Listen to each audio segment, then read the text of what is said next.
The insurrection of the 10th of August 1792 was one of the defining events in the history of the French Revolution. The day of the 10th of August resulted in the fall of the French monarchy after storming the Tuileries Palace by the National Guard of the Insurrectional Paris Commune and revolutionary fédérés from Marseilles and Brittany. King Louis XVI and the royal family took shelter with the Legislative Assembly, which was suspended, the formal end of the monarchy that occurred 6 weeks later as one of the first acts of the new National Convention. This insurrection and its outcome are most commonly referred to by historians of the Revolution simply as the 10th of August. Other common designations include the Journée of the 10th of August or the Second Revolution.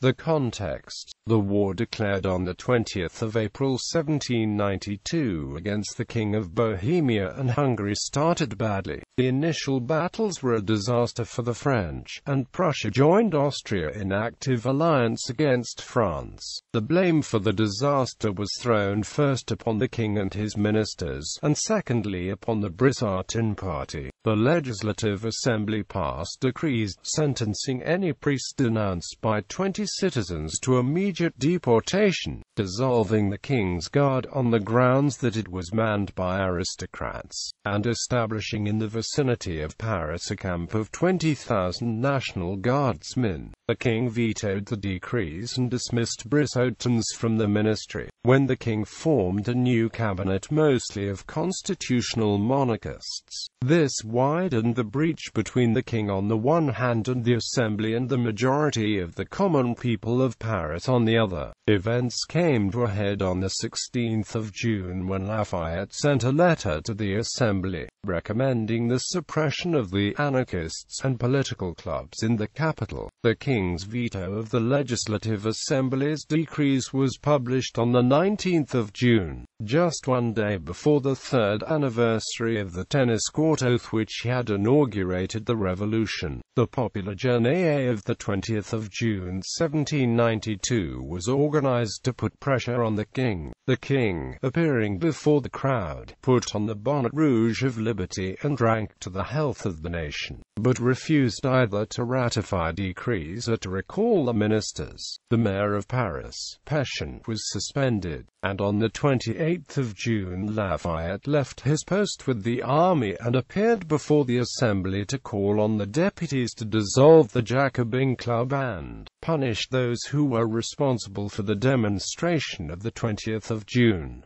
It was a brave but belated gesture. It could do nothing against the universal distrust in which the hero of '89 was now held. The deputies indicted the general for deserting his command. The king rejected all suggestions of escape from the man who had so long presided over his imprisonment. The crowd burnt him in effigy in the Palais Royal. There was no place for such as Lafayette beside that Republican emblem, nor in the country which had adopted it. Within 6 weeks he was arrested whilst in flight to England, and immured in an Austrian prison. He failed because it clashed with national sentiment.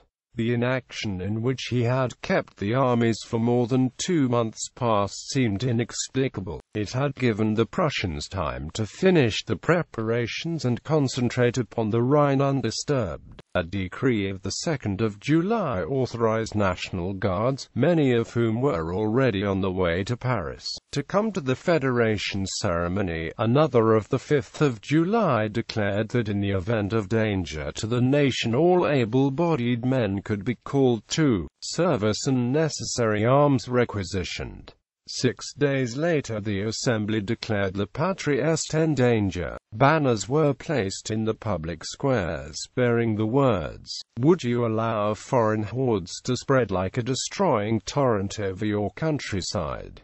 That they ravage our harvest, that they devastate our fatherland through fire and murder, in a word, that they overcome you with chains dyed with the blood of those whom you hold the most dear. Citizens, the country is in danger. Toward the crisis, on the 3rd of July, Vergniaud gave a wider scope to the debate by uttering a terrible threat against the king's person. It is in the king's name that the French princes have tried to rouse all the courts of Europe against the nation. It is to avenge the dignity of the king that the Treaty of Pillnitz was concluded and a monstrous alliance formed between the courts of Vienna and Berlin. It is to defend the king that we have seen what were formerly companies of the Gardes du Corps hurrying to join the standard of rebellion in Germany. It is to come to the assistance of the king that the émigrés are soliciting and obtaining employment in the Austrian army and preparing to stab the fatherland to the heart. It is in the name of the king that liberty is being attacked. Yet I read in the Constitution, Chapter 2, Section I, Article 6, if the king place himself at the head of an army and turn its forces against the nation, or if he do not explicitly manifest his opposition to any such enterprise carried out in his name, he shall be considered to have abdicated his royal office.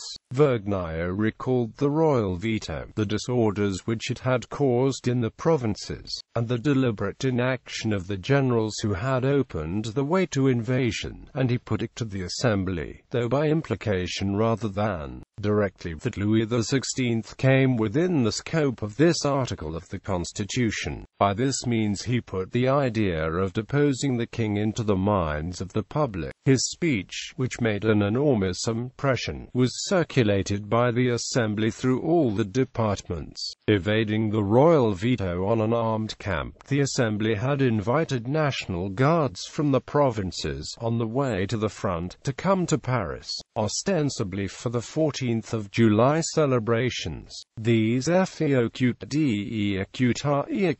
tended to have more radical views than the deputies who had invited them, and by mid-July they were petitioning the Assembly to dethrone the king. The fédérés were reluctant to leave Paris before a decisive blow had been struck, and the arrival on the 25th of July of 300 from Brest and 5 days later of 500 Marseillais, who made the streets of Paris echo with the song to which they gave the name, provided the revolutionaries with a formidable force. The fédérés set up a central committee and a secret directory that included some of the Parisian leaders and thereby assured direct contact with the sections. Already a coordinating committee had been formed of one federal from each department. Within this body soon appeared a secret committee of 5 members: Bourgeois of Blois, Duplessis of the Drôme, Guillaume of Caen and Simon of Strasbourg were names as little known in Paris as they are to history, but they were the authors of a movement that shook France. They met at Duplessis' house in the Rue Saint-Honoré, where Robespierre had his lodgings, in a room occupied by the 5th member, Antoine, the mayor of Metz. They conferred with a group of section leaders hardly better known than themselves, the journalists Carra and Gorsses, Alexandre and Lazowski of the Faubourg Saint-Marceau, Fournier, the American Westerman, the Baker Garon, Anaxagoras Chalmette and Santerre of the Faubourg Saint-Antoine. Daily meetings were held by the individual sections, and on the 25th of July the Assembly authorized continuous sessions for them. On the 27th, Pétion permitted a correspondence office to be set up in the Hôtel de Ville. Not all sections opposed the king, but passive citizens joined them, and on the 30th the section of the Tête Français gave all its members the right to vote. At the section meetings Jacobins and sans-culottes clashed with moderates and gradually gained the upper hand. On the 30th of July a decree admitted passive citizens to the National Guard. On the 1st of August came news of a manifesto signed by the Duke of Brunswick, threatening as it did summary justice on the people of Paris if Louis and his family were harmed. They will wreak an exemplary and forever memorable vengeance by giving up the city of Paris to a military execution and total destruction, and the rebels guilty of assassinations to the execution that they have merited. The Brunswick Manifesto became known in Paris on the 1st of August. That same day and the following days the people of Paris received news that Austrian and Prussian armies had marched into French soil. These two occurrences heated the Republican spirit to revolutionary fury. Insurrection threatened to break out on the 26th, again on the 30th. It was postponed both times through the efforts of Pétion, who was to present the section petitions to the Assembly on the 3rd of August. Of the 48 sections of Paris, all but one concurred. Pétion informed the Legislative Assembly that the sections had resumed the sovereignty, and that he had no power over the people other than that of persuasion. The Faubourg Saint-Antoine section of the Queenswing gave the Assembly until the 9th of August to prove itself. On the 9th it refused even to indict Lafayette. That night the tocsin rang. The insurrection. All the fateful night of the 9th of August the sections sat in consultation. At 11 o'clock the Queenswing section proposed that each section should appoint 3 of its members onto a body with instructions to recommend immediate steps to save the state. During the night 28 sections answered this invitation. The representatives constituted the Insurrectional Commune. Carra and Chaumont went to the barracks of the Marseilles FEAQUT-DE EAQT-S in the section of the Cordilleras, while Santerre roused the Faubourg Saint-Antoine, and Alexandre the Faubourg Saint-Marceau. The municipality was already in session. From midnight till 3 o'clock next morning the old and the new, the legal and the insurrectional communes, sat in adjoining rooms at the town hall. The illegal body organized the attack on Tuileries. The legal body, by recalling the officer in charge of the troops at the Tuileries, disorganized its defense. Between 6 and 7 in the morning this farcical situation was brought to an end. The Insurrectional Commune informed the municipal body, in a formally worded resolution, that they had decided upon its suspension, but they would retain the mayor, the procureur, the deputy procureur, and the administrators in their executive functions. The resolution stated that, when the people puts itself into a state of insurrection, it withdraws all powers and takes it to itself. Within an hour of the seizure of the town hall the attack on the palace began. Tuileries defenses. It might be thought that Paris was running no great risk in attacking the Tuileries. Such was not the general opinion at the time. The king had failed to buy off the popular leaders. According to Malouet, £37,000 had been paid to Pétion and Santerre for worthless promises to stop the insurrection. He rejected the last-minute advice, not only of Vergniaud and Guadet, who were now alarmed by a turn of affairs they themselves brought about, but also of his loyal old minister Malesherbes, to abdicate the throne.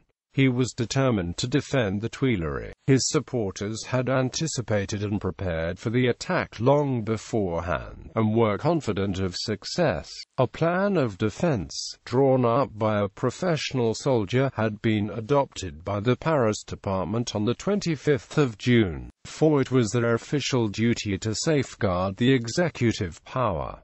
The palace was easy to defend. It was garrisoned by the only regular troops on either side, 950 veteran Swiss mercenaries. These were backed by 930 gendarmes, 2,000 National Guards, and 200 to 300 Chevaliers de St. Louis, and other royalist volunteers. 5,000 men should have been an ample defense, though it appears that, by some oversight, they were seriously short of ammunition. Police spies reported to the Commune that underground passages had been constructed by which additional troops could be secretly introduced from the barracks. Mandat, the commander of the National Guard, was not very sure of his National Guard, but the tone of his orders was so resolute that it seemed to steady the troops. He had stationed some troops on the Pont Neuf so as to prevent a junction between the insurgents on the two sides of the river, which could prevent any combined movement on the part. This, then, was no Bastille affair. The popular leaders might well hesitate to throw an uncertain number of half-trained and untried volunteers, followed by an undisciplined mob armed with pikes, against so formidable a fortress.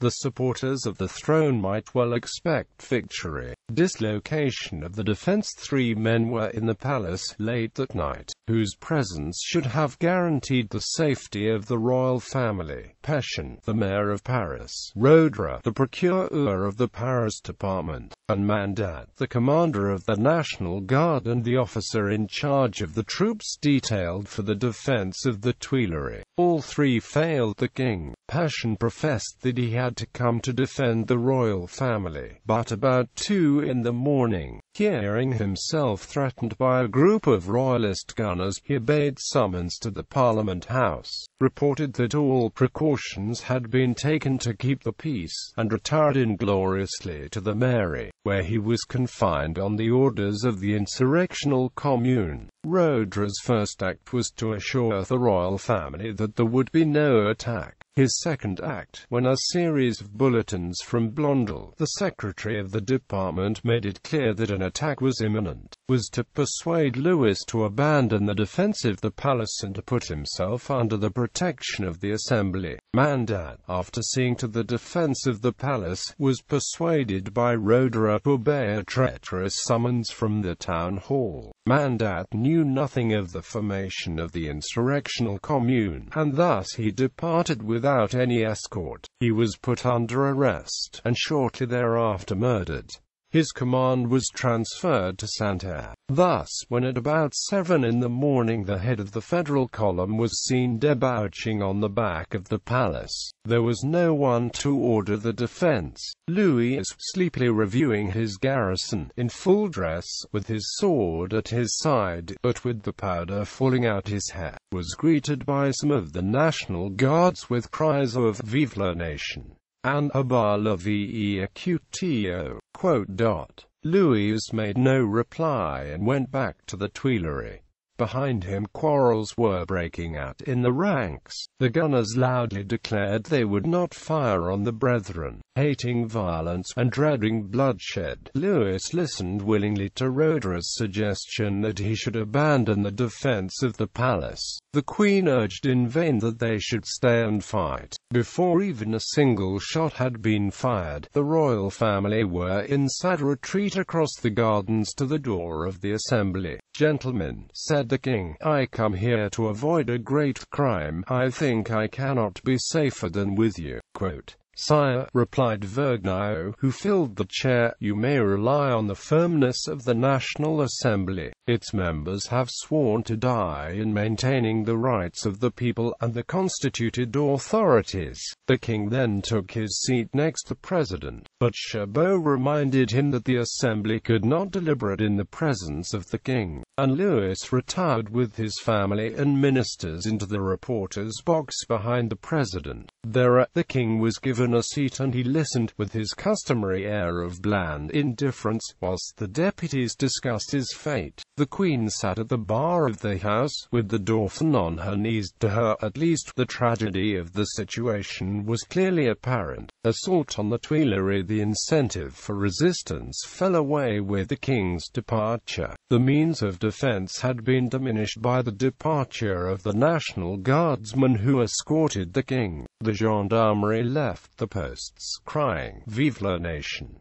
and the National Guard's inclination began to move towards the insurgents. On the right bank of the river, the battalions of the Faubourg Saint-Antoine, and on the left, those of the Faubourg Saint-Marcel, the Bretons, and the Marseilles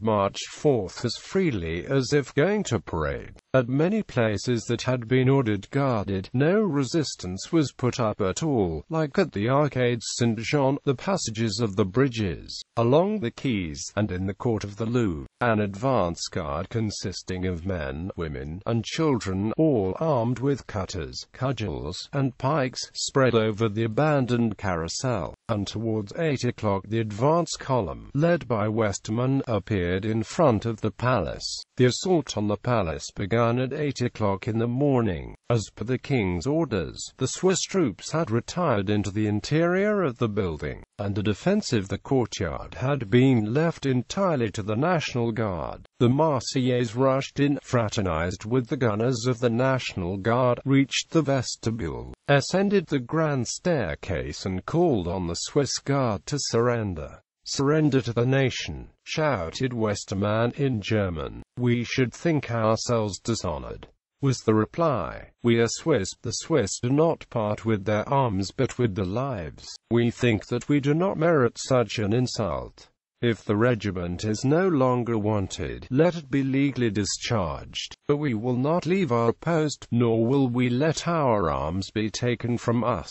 The Swiss filled the windows of the chateau, and stood motionless. The two bodies confronted each other for some time, without either of them making a definitive move. A few of the assailants advanced amicably, and the Swiss threw some cartridges from the windows as a token of peace. The insurgents penetrated as far as the vestibule, where they were met by other defenders of the chateau. The two bodies of troops remained facing each other on the staircase for 3/4 of an hour. A barrier separated them, and the combat began, although it is unknown which side took the initiative. The Swiss, firing from above, cleaned out the vestibule and the courts, rushed down into the square and seized the cannon. The insurgents scattered out of range. The bravest, nevertheless, rallied behind the entrances of the houses on the carousel, threw cartridges into the courts of the small buildings and set them on fire. Then the Swiss attacked, stepped over the corpses, seized the cannon, recovered possession of the royal entrance, crossed the Place du Carrousel, and even carried off the guns drawn up there. As at the Bastille, a cry of treachery went up and the attackers assumed to have been ambushed, and henceforth the Swiss were the subject of violent hatred on the part of sans-culottes. At that moment the battalions of the Faubourg Saint-Antoine arrived, and the reinforced insurgents pushed the Swiss back into the palace. Louis, hearing from the Monarchy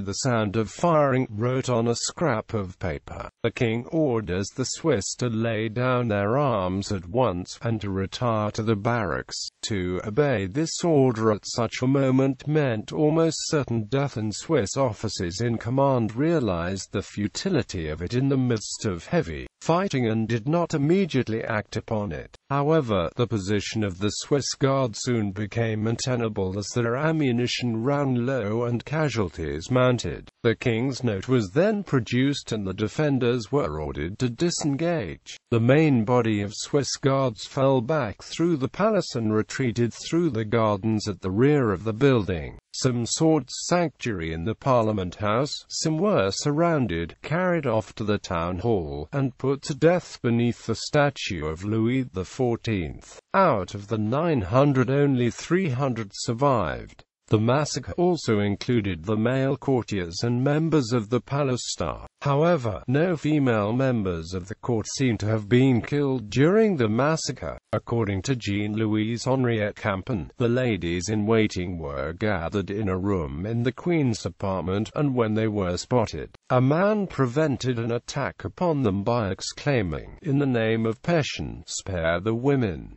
Don't disgrace the nation." As the Queen's entire household was gathered in her apartment, this may also have included female servants. Campion also mentioned 2 maids outside of this room, neither of whom was killed despite a male member of the staff being murdered beside them, again prevented by the cry, "We don't kill women." The ladies in waiting were, according to Campion, escorted to prison. The total losses on the king's side were perhaps 800. On the side of the insurgents, 376 were either killed or wounded. 83 of these were FE acute, DE acute, RE acute S, and 285 members of the National Guard, common citizens from every branch of the trading and working classes of Paris. These included hairdressers and harness makers, carpenters, joiners and house painters, tailors, hatters and bootmakers, locksmiths, laundrymen, and domestic servants. 2 women combatants were among the wounded.